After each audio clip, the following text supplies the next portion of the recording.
parasha? Thank you, Marian. Well, tonight's parasha is really beautiful. The parasha is called Kedoshim, and it's actually, which means holiness, Kedosh, holy, Kedoshim, holiness, and it's actually the exact center of the 5 books of Moses. And rabbis throughout the ages have said, if you just read this parasha, you know everything there is to know about Judaism and what we value. In other words, instead of the usual Hillel saying, standing on 1 foot, this is another alternative that. And it's not a very long read, and it's very, very beautiful. But all the great rabbis, particularly those in our era, because they have watched these words become a slow reality, and humanity hasn't achieved it yet.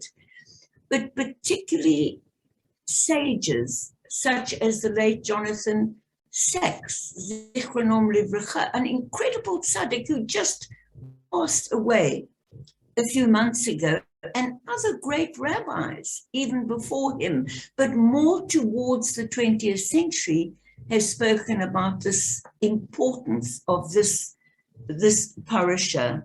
And as I said, this remarkable chapter occupies the exact central position in Leviticus and therefore in the Pentateuch, or the 5 books of Moses. Now, something completely fundamental happens here that we haven't seen before, although we did have a hint of it much earlier in the Torah. But this beginning is one of the greatest, and according to Rabbi Jonathan Sachs, really acknowledged contributions of Judaism to the world. So this is what Hashem, through our nation and through the words of Moses in the Torah, and our prophets later on, of course, has contributed to the world.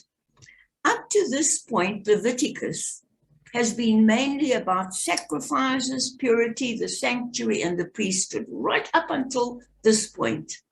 It's been about a holy place, holy offerings, the elite and holy people, Aaron and his descendants, who minister there to the people.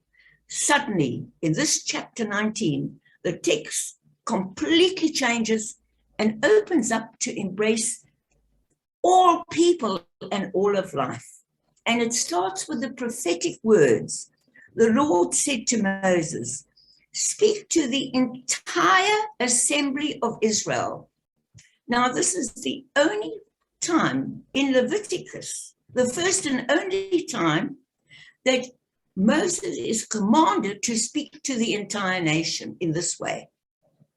Speak to the entire assembly of Israel and say to them, listen to this, be holy, because I, the Lord, your God, am holy.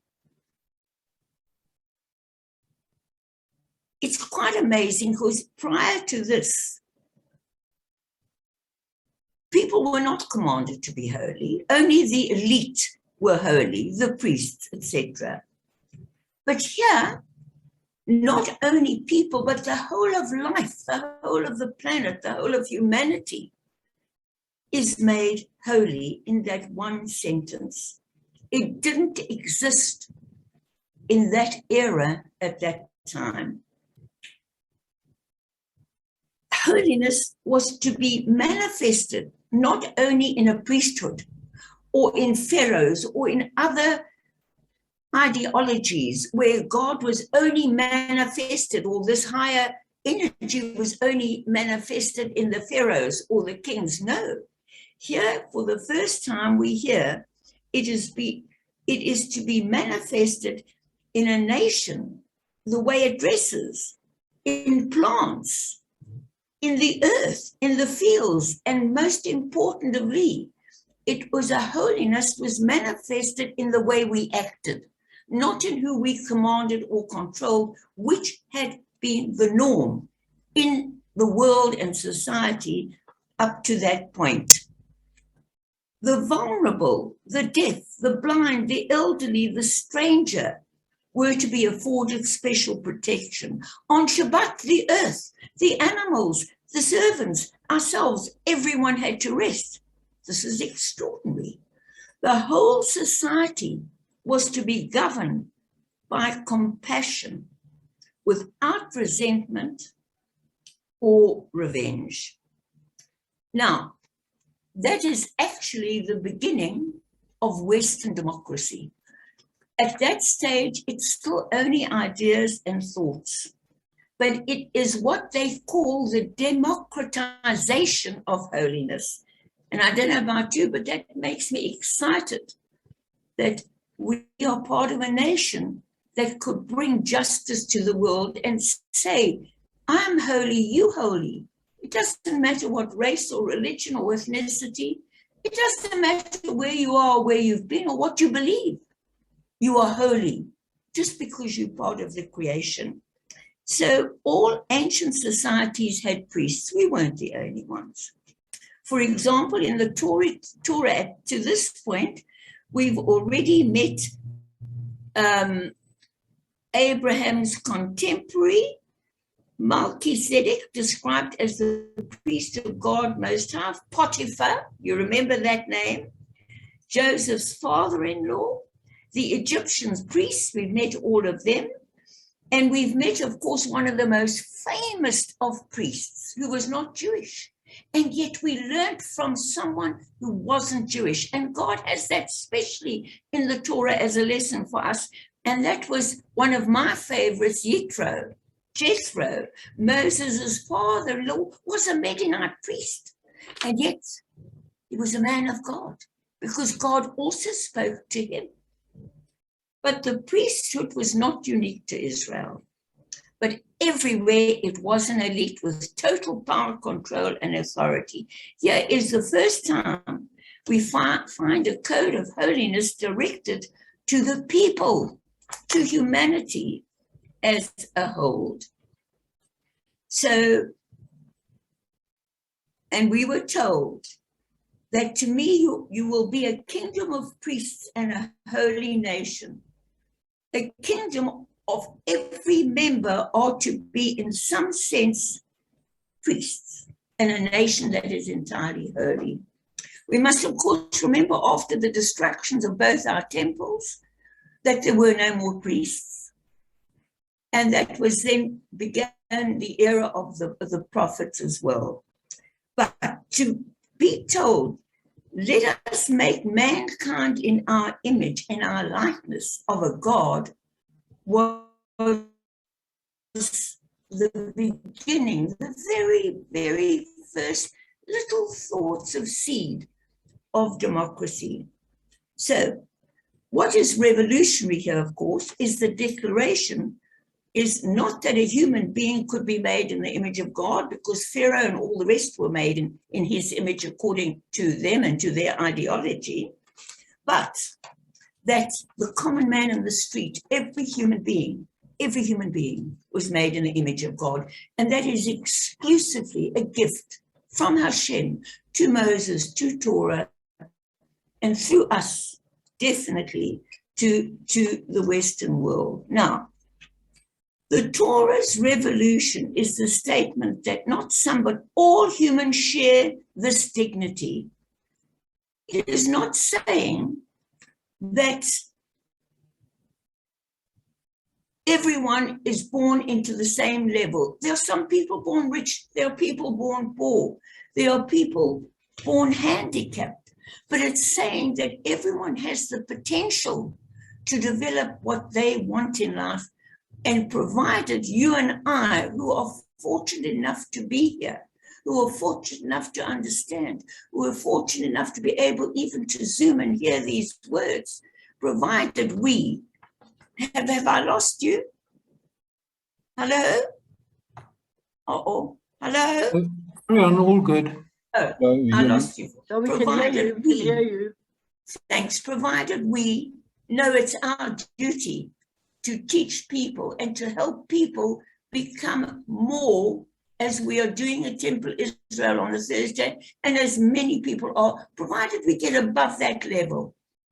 So religion in the ancient world was not accidentally a defense of the hierarchy. It wanted to make sure it kept the pharaohs and the priests and the kings in place and keep the rabble masses down so they could do their will. Now, let me just conclude with a few other ideas.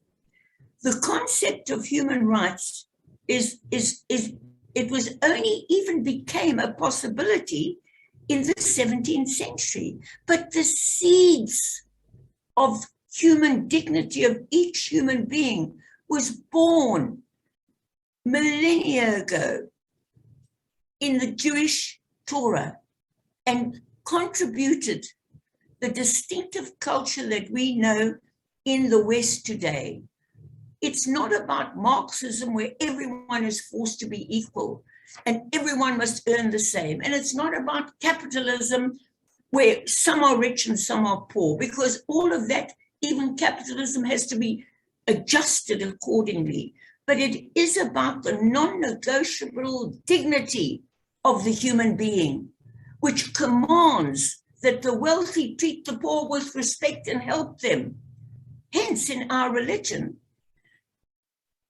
every 7 years, the slaves were to go free.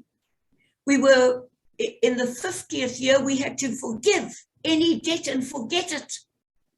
So already inherent in these extraordinary, unique laws introduced only in this chapter 19 is the tiny little seeds that grew up into a struggling democracy that we still have to realize that we still haven't been attained. It's a progress, but it became only a product in the 17th century. Democracy wasn't even attempted at a proper implementation until the 20th century. Look, for example, when women got their rights.